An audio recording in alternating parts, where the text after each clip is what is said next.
আমাদের পড়াশোনার পাশাপাশি উন্নয়নমূলক কার্যক্রম, এটাকে ইংরেজিতে বলে কো কারিকুলার অ্যাক্টিভিটিস, অর্থাৎ পড়াশোনার পাশাপাশি নানান দক্ষতা অর্জন করতে হবে, নানান শিক্ষা, সুশিক্ষা, নৈতিক শিক্ষা সঠিকভাবে চলার জন্য, নিজেদেরকে গঠনের জন্য, সমাজে নিজেকে প্রতিষ্ঠিত করার জন্য।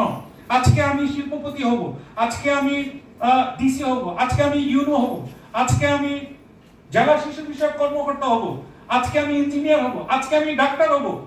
এই প্রত্যেকের মনের ভিতরে স্বপ্নটাকে লালন করতে হবে।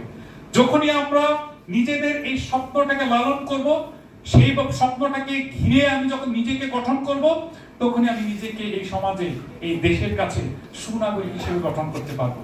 সক্ষমতা অর্জন করতে হবে, নৈতিক শিক্ষায় নিজেকে গড়ে তুলতে হবে, আদর্শ ছেলের মতো, আদর্শ মেয়ের মতো আমাকে সেই স্বপ্নটাকে ধরে ঘিরে আমরা এগিয়ে যাব। আমি আর কথা বাড়াতে চাচ্ছি না।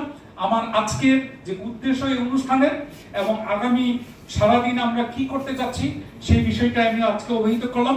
এখানে উপস্থিত রয়েছেন আমাদের রাজশাহী জেলা শিশু বিষয়ক কর্মকর্তা এবং আমাদের জনাব মোহাম্মদ এহসানুল হুদা, উনি পরিচয় দিয়েছেন স্বত্বাধিকারী নানকিন গ্রুপ, এবং আরো অন্যান্য অতিথি